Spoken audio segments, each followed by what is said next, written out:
kulanti wanaagsan idil ahaantiin baa khiyaarta hawada nagala socota ay ku soo dhawaada barnaamijka dabagalka wararka Universal TV oo hadahan oo kale aan idinka soo tabino xarunta telefishinka ee magaalada Muqdisho. Anigu Nuuruddin Cali Jooga baa barnaamijka idinla socodsiinaya qodobada aanu ku soo qaadan doono ugu doorka roolena waxa kamid ah wararkii ugu dambeeyay ee gobolka Gedo gaar ahaan magaalada ku taala xadka u dhaxeeya Soomaaliya iyo Kenya ee Beled Xaawo. dagaalkii ka dhacay waxyaabihii uu ku salaysnaa iyo maanta xaaladda magaaladu sida ay tahay iyo waliba eedii dawladda federaalka ah ee Soomaaliya ay u jeedisay dalka Kenya ee ku saabsanaa Kenya in ay soo abaabushay ciidamada Soomaaliyeed ee ka horyimay ciidamada xoogga dalka Soomaaliya. waxa ay kaga jawaabtay Kenya isla markaana Kenya waxa ay sheegtay in ay ka walaacsan tahay barakac ka dhasha ee dagaalkaasi oo dadka Soomaaliyeed ay gaadhaan xadka Kenya. qodobadaasi qodobo kale ayaanu barnaamijka kaga hadli doonaa ee waxaad ku soo dhawaataan barnaamijkii oo fidsan.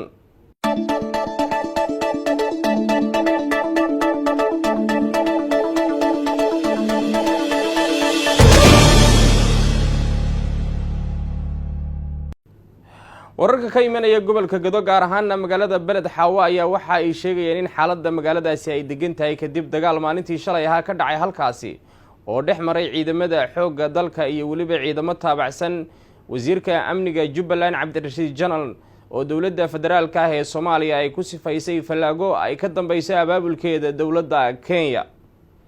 magaalada ayaa waxa la sheegay in gacanta ay ku hayaan ciidamada xoogga dalka Soomaaliya isla markaana xaaladeeda ay degan tahay. haddaba wararkii ugu dambeeyay waxa la socday oo si fiican isha ugu hayay oo ka wareysanaya Maxamed Ibrahim Rashiid Khaliif oo in badan isha ku hayay isla markaana ka faalooda arrimaha siyaasadda dalka.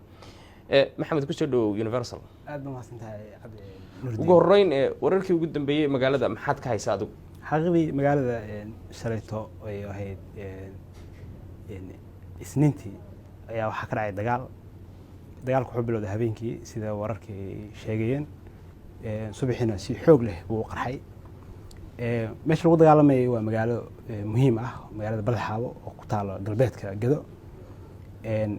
dagaalkaas markuu wuxuu u dhaxeeyay intaan ka hadal meesha musiibo ka dhacay. dabcan meel dagaal ka dhacay weeye, dad Soomaaliyeed baa ku dhintay, kulay waxa ajnabi ku dhintay lama soo sawrin.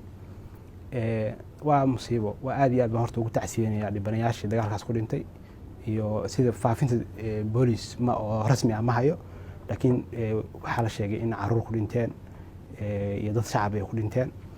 marka magaalada dagaal culus ka dhacay. dhanka magaalada oo la dhaho buurta bay ciidamada xoogga dalka difaac kaga jiraan sida la sheegay. marka rasaasta la isdhaafsanayo dhanka dawladda waxay u gudbin karaan xaafadda Mandheera ama degmada Mandheera oo ayadana dad Soomaaliya degan yihiin, sida xaafadda Bulimbi oo kale dagaalkaas rasaasta dawladda ridayso ciidamada dawladda ay gaari karaan Kamoro Township. haka sidoo kale rasaasta kuwa soo ridayaan Balxa soo gaaraysa. marka dhib badan baa ka dhacay. saaka ilwareedyo aan helay waxay sheegayeen in la aasiyay meedad loo tiiranayo Cabdirashiid Janan oo ah nin baxsad ay taageerayso dawladda Kenya ay gadaal ka riixayso. marka hadda magaaladu way degan tahay, laakiin waxa loo baahan yahay in xididka arrinta la raaco oo ah dagaalkan muxuu sababi karaa. waayo waxyaalahan hadda dhacayo 80kii bay dhaceen, dad falaage ah iyo dawladda shisheeye ay garab siinayeen oo dawladooda la dagaalamayeen. Nuuruddin marka qof Soomaali ah uu intuu istaago wadan kale oo rasaasta u soo jeediyo goobaha calanka Soomaaliya ee shanta geesood leh uu ka babanayo markuu soo taago wax sahlan maaha, waa arrin weyn. marka ma u dabaaldegnaa dadkaas xabadda soo ridayo in la jabiyay mise waxaan u dabaaldegnaa waxaan ka murugoonaa xaaladda sababayso waxaanoo idil xaaladda sababayso. marka shacbiga Soomaaliyeed kuwa hadda nool aan garanayn waxa 80kii dhacay aniga adigoo kale ah waxay u baahan yihiin in ay si kale u fakaraan bay u baahan yihiin. marka taasi waa jawiga guud ee magaalada ka dhacay iyo musiibada magaalada ka dhacday oo aad iyo aad uga tacsiinay. marka waxaad leedahay xaaladan sababtay Soomaalidan dagaalamaysa ee ay shisheeyuhu isu adeegsanayo ayaa mushkiladda ugu weyn ah. mushkiladdu ma ahaba ciidankii ku soo duulay ciidanka ayaa la jabiyay oo gacanta lagu dhigay. waliba waa ceeb mushkilad xitaa maaha, waayo adduunku muu arkayo in dawlad dad ma arkin oo dowladda kala soo caawinayso ma fiirinayo. adduunku wuxuu fiirinayaa dad adiga waddankaaga ka mid ah oo desolute si uun wax u tabanayay oo xag jir noqday markaas dagaalamayo waa secondary xaalad sare weeye oo Soomaaliya uu islaynayso oo Soomaaliya magaalooyinkoodii isku laynayso oo wax aad iyo aad u qaab daran ah. hase ahaatee arrintan maxaa sababay? arrintan laba waxa sababi karo. mas-uuliyaddana cid kasta inay qaadato waa muhiim. Jubbaland oo haddii ayadu mar horeba ka madax adeegtay sharciyadda dhexe ee dowladnimada oo Axmed Madoobe oo dhib badan ka sameynayay magaalada Kismaayo iyo Jubbaland, xorriyatul qowlkii dhib ku ahaa, dadkii ay ka soo cararayeen xag jir fara badan oo siyaasadeed abuuray, iyo dowladda Soomaaliya asaga ayadan u caalweyday Axmed Madoobe. marka waxaa jirta fashil siyaasadeed sidoo kaleeto. taas waa fashilkii Axmed Madoobe. fashilka siyaasadeed wuxuu noqon karaa dowladda Soomaaliya waa inay dareentaa sida Nuuridiinow mar kasta oo dowladda federaalka aminkan ay ku lug lahaato deegaano ka mid ah wadankii maamulkeeda iyo siyaasadeeda inay ka qayb qaadato. waxaa la doonayaa inay muujiso taxadar aan caadi ahayn. waayo maanta shacabka Soomaaliyeed waxyaalo badan baa laga dhaadhiciyey oo ah in la kala qaybsamay, qolo kastaba meel u go'day. marka dowladda waxaa loo baahan yahay inay xirfad siyaasadeed oo aad iyo aad isugu dheelitiran inay muujiso. Cabdishiid Janan bay sanadkii hore horaantiisii yaa la qabtay oo eedeysanaa. in la qabto sidee bay ahayd? masax bay ahayd mise siyaasad ahaan mise way khaldanayd?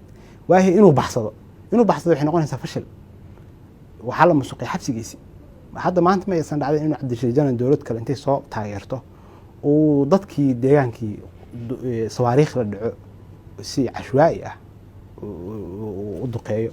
marka fashil baa meesha ka muuqdo. fashil aan caadi ahayn baa ka muuqdo. dowladda federaalka ah Kenya ku eedaysay in ay soo hubaysay oo ciidamada hubka ay siteen aan ahayn kuwo niman askar oo nin hogaaminayo aan awood badan lahayn ay soo qaadan karaan.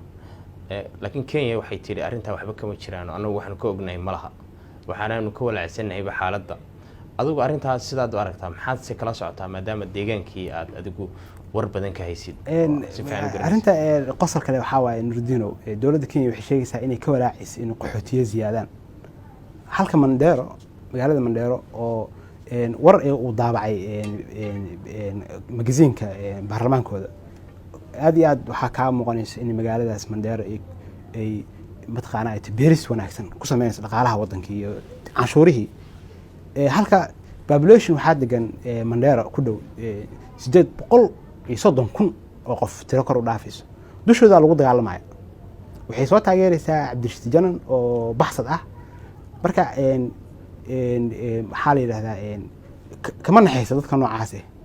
waxaan ognahay gobolka waqooyi galbeed ee Kenya ka mid ah inuu marka horeba la daalaadhacayay gacan bidixeen fara badan ee dowladda Kenya ku samaysay. shal waa lagu dul dagaalamay. waxay dhexdiisa ku haysaa nin baxsad ah. waxaa lagu kor dagaalamayaa shacabkii badaxa si loogu kor dagaalamay waxaa lagu kor dagaalamayaa Mandheera. marka taas waa mid. marka waxaan dhihi karaa dowladda Kenya run kama aha inay ka walaacayso arrin qaxooti. laakiin dowladda Soomaaliya oo ku eedeysay Kenya inay taageerayso Cabdishiid Janan waa sax oo iska caday taas magaaladoodii ku dhex jira.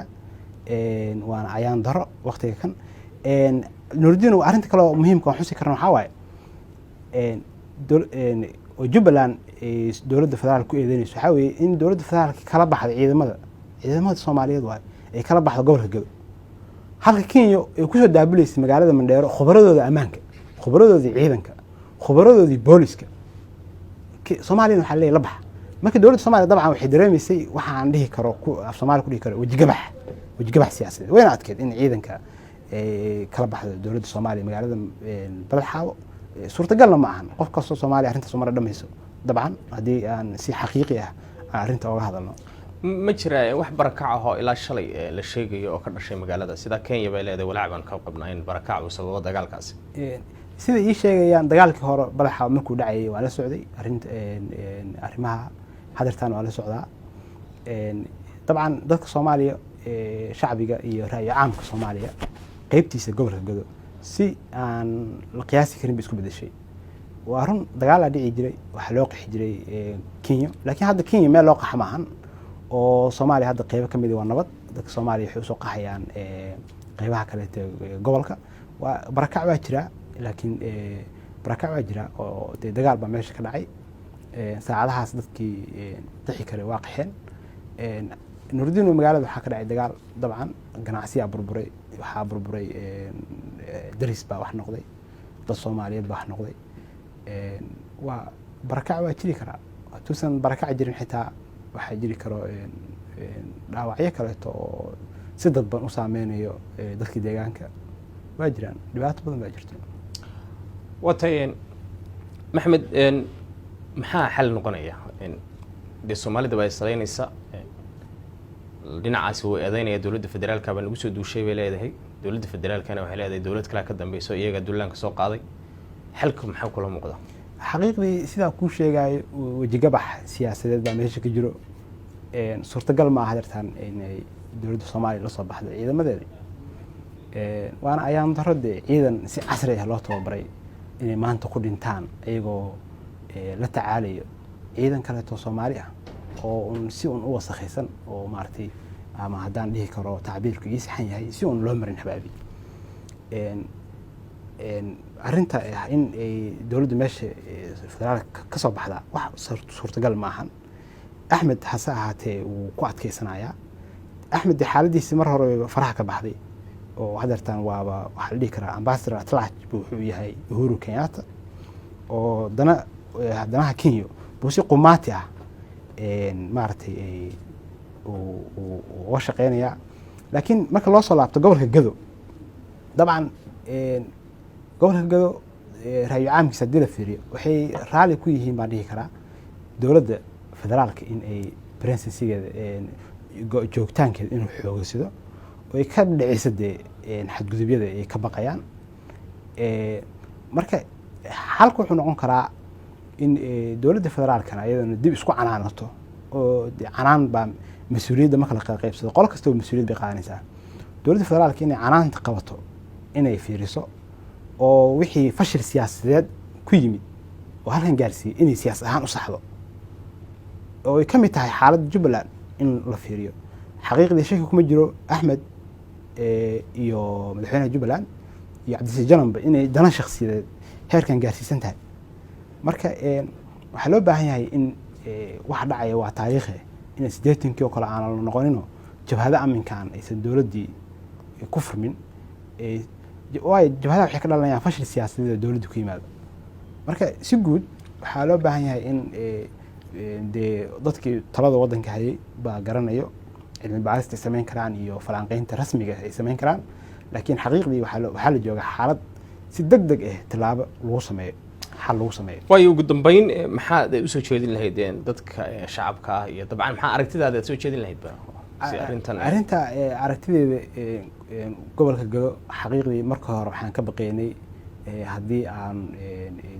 gobolka si wanaagsan baan ugu xog hayaa magaalada Balxaad magaaladeedii waxaan ka baqeynay in inta xadgudub Kenya sameyso ay ku sameyso dadka deegaanka oo Axmed Madoobana uu raali ka yahay in ay dhacdo in dadka shacabka intay isabaabulaan ay dagaal ku qaadaan iyo maartay dib ka dhaco labada magaalo dhexdeeda dib ka dhaco taasna dawladnimadii bay ceeb ku tahay oo shacabkaagii oo ku horkacayo oo dib sameynayo waa ceeb marka hadartan xalku wuxuu yahay in dawladda horta mid ay siyaasadeeda ciidanka tayada badan ee geesiyaasha ee ku sugan magaalada Balxaad in siyaasad qumaati ah ku garab istaagto taas waxay yareynaysaa in uu fashal iyo kalsooni darro federaalka laga qaato labo waxay saamixaysaa in ciidanka geesiyaasha aan ku dhiman wax macna darro ah marka siyaasad rasmi ah loo baahan yahay oo turxaan baxsan oo tafqiid tiran oo toosan baa loo baahan yahay marka dawladda federaalka iyo mas'uuliyadda qaadanaysa xalata ha isticmaasho tilaabooyin hore u marsan oo xitaa Jubbaland si guud u saameynayo laakiin waxa la joogaa waqtigii wax kasta dib loo fiirin lahaa وتهي هذا يد محسن تهي محمد كاسنا وحوها محمد إبراهيم رشيد خليف وأن كوريسيني حالته وقدم بي قبل كجذو إيو سيدا إما كأرمه يهين